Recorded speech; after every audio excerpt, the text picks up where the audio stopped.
Hey guys, Adam Swenka here with my friend and realtor partner Terence Arrington. Hey guys, how are you? So we wanted to do a quick update on the market, some things that we're seeing. We love to help people find solutions. With Team Swenka, and I know Terence is like this too, we are dedicated to helping families become homeowners and increase their wealth. Yes. So some things that we're seeing that we just always like to remind people is that both Terence and I are data driven. So we like to take what the current data is and we like to apply that to what we're seeing in the local community. Yes. We're seeing an overwhelming amount of evidence that perhaps the best time to buy was the last 10 years, but probably the second best time to buy is now and going forward for the foreseeable future. And that's really based on data. So I helped a lot of people the last 10 years, and so did Terence, become homeowners.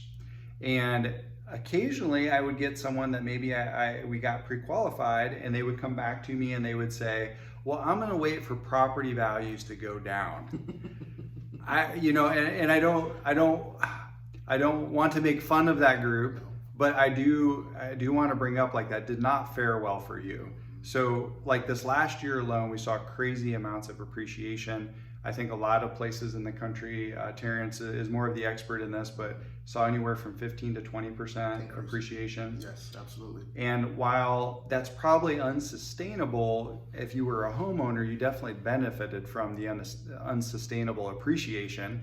And so what I think we can all agree on is that the appreciation is probably not going to be 15 to 20% again, but there's still going to be appreciation. So that's a positive. Some of the stuff that I'm seeing in the news is they're trying to highlight that maybe the appreciation won't be as great, but it almost comes across as depreciation.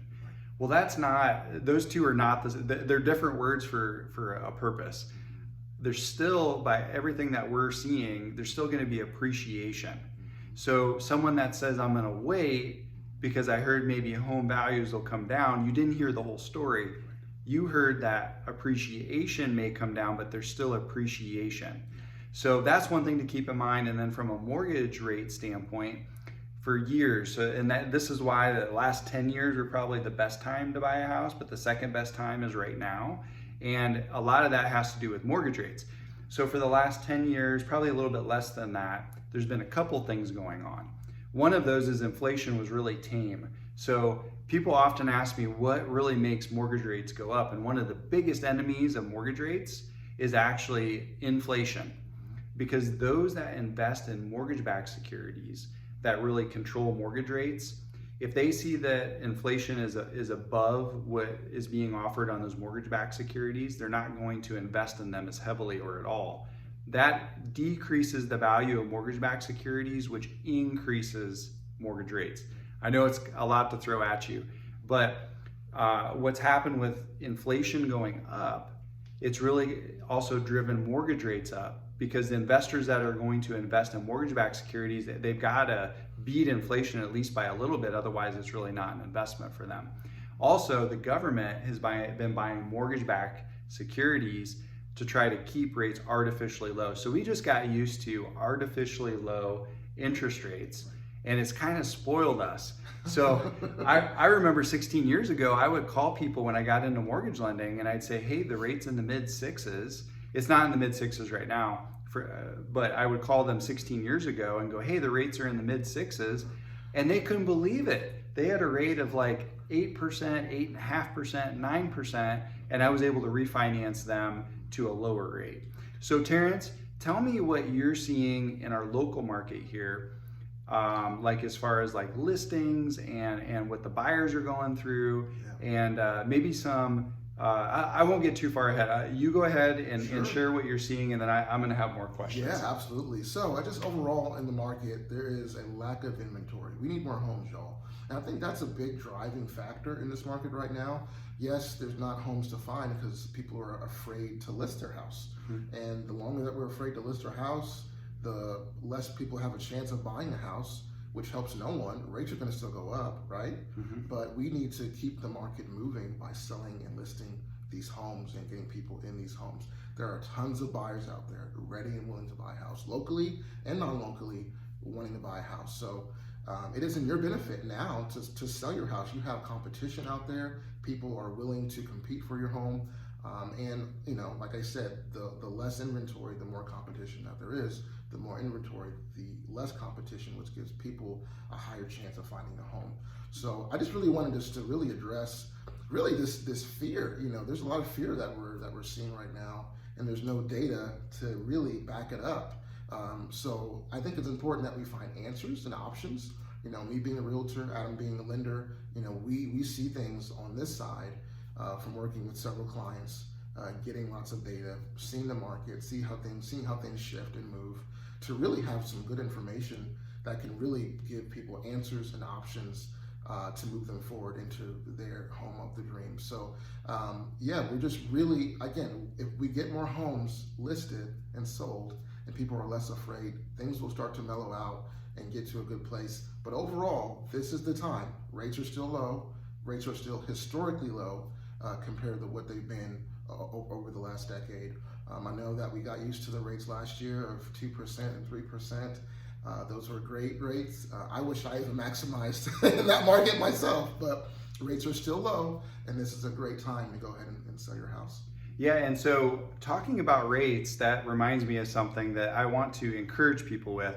So there is some prediction that possibly mortgage rates could drop pretty significantly by some experts' predictions in 1.5 to 2 years. So I say that, but that's still not a reason necessarily to wait to buy, because what no one is arguing are these two things. Home values are going to continue to go up, and mortgage rates for the foreseeable future are going to continue to go up with no promise that they're going to come down. So getting not only your property value locked in right now, but also your mortgage rate is really important. I don't think you need to feel this huge sense of urgency, but there's definitely no reason to wait based on this idea that possibly you're going to get a better deal either on your property value or your mortgage rates. The beautiful thing with the mortgage, and I've helped a ton of people with this over the years, is that you can get locked in and closed now, but if rates do fall, we absolutely can refinance you. I have refinanced so many clients several times because we would refinance when the rates dropped, and then the rates would drop again and we'd refinance them again. Of course, we're always analyzing it to make sure it makes sense. But the beautiful thing about buying now is you get your property value locked in. So you, especially if you're a renter, you get to actually be part of the appreciation wave that's happened. And you also get your rate locked in, which that way if rates continue to go up, which for the foreseeable future they're forecasted to because of inflation, among other things. And then if rates ever drop, then you can actually get in on that lower rate through a refinance. Now, Terrence, so like the things that sometimes the best love is tough love. Right. So I think if you are gonna buy, you have to know what the lay of the land is right now. And so what are some things that you're trying to help your buyers be aware of as they're starting to look for houses? Because this isn't a market to casually just kind of, show up to an open house and then count on being able to get that house if you like it, right? Absolutely. Well, first of all, I think it's just safe to say in a loving way, no house is perfect, right? Like to look for a house that has no flaws, and no issues, it's just not possible. There are homes that are very close to that, that I've helped many people buy, and they've had peace in buying, but there's no perfect home. Second of all, there's competition in this market. That's just a fact. We have local competition, we have out-of-state buyers. I think after these last couple of years, I'll say, people have found out about Springfield, this area, Nixa, Willard, Ozark. They found out about us and how cheap we were. So if you're thinking that things are going to go back the way they were, where you can buy a 3-bedroom, 2-bath for $140 or $1,000, it's probably not going to happen again because people know that we have been so cheap. All that to say, if you're going to make an offer in this market, make a solid, strong offer. Have a plan in mind. With your realtor, know what you're looking for. Don't be picky about what you're looking for, because there are buyers out there who have been looking maybe for quite some time now and who are willing to buy as is, or who are willing to really just find a home that they can take on and they will do whatever it takes to get it. And that's just more driven, again, for the lack of inventory. Just know what you want, understand that no home is perfect, and just come in with, if you have a solid offer, get with a local lender, have a great lender backing you up. Sellers look at that, listing agents look at that information. These bigger lending companies can have issues. So a local lender is really going to help you. Obviously, cash can be king at times. But just come in strong, come in having a plan with your realtor, know what you want, and you will find a home. And let me just say this too, guys. If you're a buyer right now and you've been looking for a while and you've not found the perfect home, man, sometimes closed doors are not bad. Mm-hmm. And I've seen that. I've seen my buyers, they've lost to a few deals here and there, and it really hurts, right? But then they find the house and it's like, this is our home. There's peace. They are confident with it. And it's like, man, I'm so glad we didn't get those 3 other homes or 4 other homes, because this is our home and things work themselves out. So just keep that in mind. Like a closed door is not always a bad thing. Mm-hmm. Timing is everything. It will work out. If you have a good lender or a good lender and realtor fighting for you, it will work out. I promise you, it will work out. So anything else that you have to say? Yeah, so, and I would add a couple of things. So if you're a renter, there's actually some advantages you have, mm-hmm. because you don't have the requirement to sell your house. Right. So that needs to be emphasized by your realtor. I'd encourage you to call Terence on that, because that's a big selling point in this market. It used to be for years you could make an offer if you had a house with the contingency to sell your house. And I won't tell you, I never see that accepted, but I hardly ever see that accepted right now. Because, you have to understand, if the seller, like if you were a seller with a house and you get 20 offers, sometimes more than that, mm-hmm. the first thing you're going to do is you're going to take away any complicated deals. Yeah. And even though your house probably will sell right away, the seller that you're wanting to buy from doesn't know that. So they're going to move your offer to the side and probably not even tell you that. Other than we're just not taking contingencies. Right. So now, with that being said, if you have a house to sell, what Terence and I have worked a lot on is making these sellers who are going to then turn into buyers realize there's some really creative options out there that a lot of times they haven't heard of. It's probably another whole video in itself. Sure. But there's ways to put minimal down on the next home you want to buy. If you qualify for both payments, which a lot of times people do, or maybe they could pay some other debt off so they do qualify for 2 house payments, which we would help you structure that. And then you get your new house bought without the contingency, but this house is going to sell right away if you price it right. It will sell. Yeah, so then you get the proceeds from this and you can apply it towards that new loan I made you and do what's called a recast, and basically lower your payment as if you had the money from day one, basically. That usually surprises people. We can also do bridge loans if that's your only option. Usually recasting is more economical and less stressful, and it's faster, but bridge loans are a viable option as well. And I've got a strategy on that too. It's not just doing the bridge loan, but something I'm working on with the customer right now in this market is you usually need a little bit longer for a bridge loan. So we're actually going to start the bridge loan for them now, even though they've not found the house, to get that ball rolling so that you could do a 30-day close with the bridge loan. And there's just a lot of creative things you can do. And so if you're stuck, but you know that you want to buy, that you want to buy or sell or both, that's where you let us know and we can help you think through that. Yes, it's important to have a conversation with experts or with people who see the market, see the data, and just really stay away from really, any type of misinformation or just really fear-based information without data-driven facts that drive it. I feel like people are waiting, and I feel like in the waiting, people are missing opportunity to really maximize this time, this market, what we have available to us right now.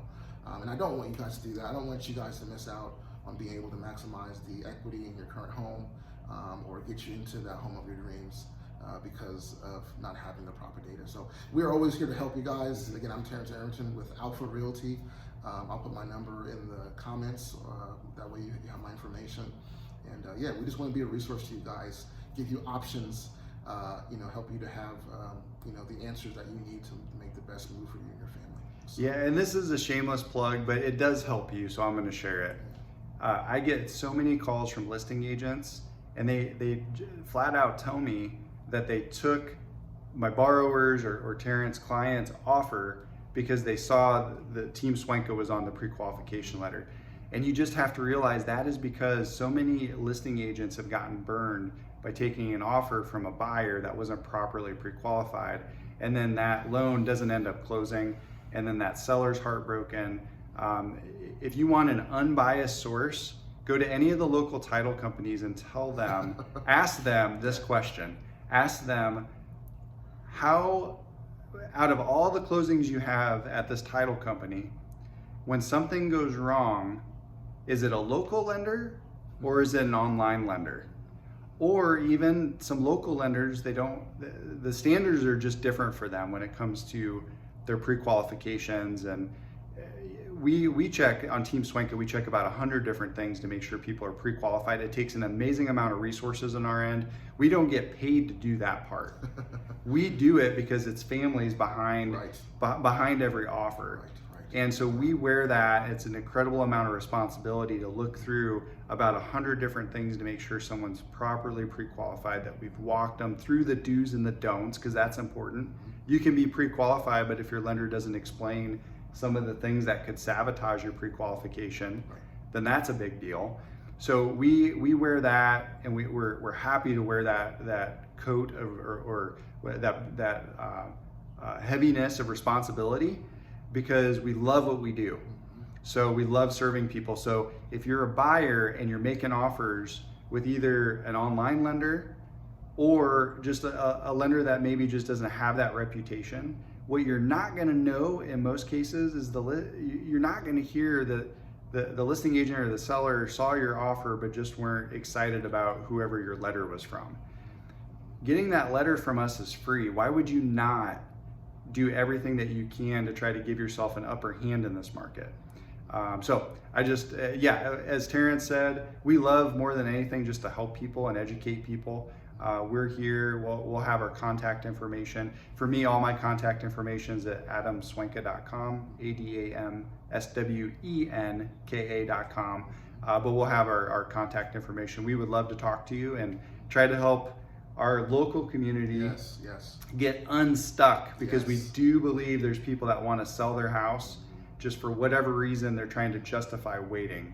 So we would love to help be a solution to that problem. Absolutely, guys. Cool. All right. Thank you so much. See ya. See ya.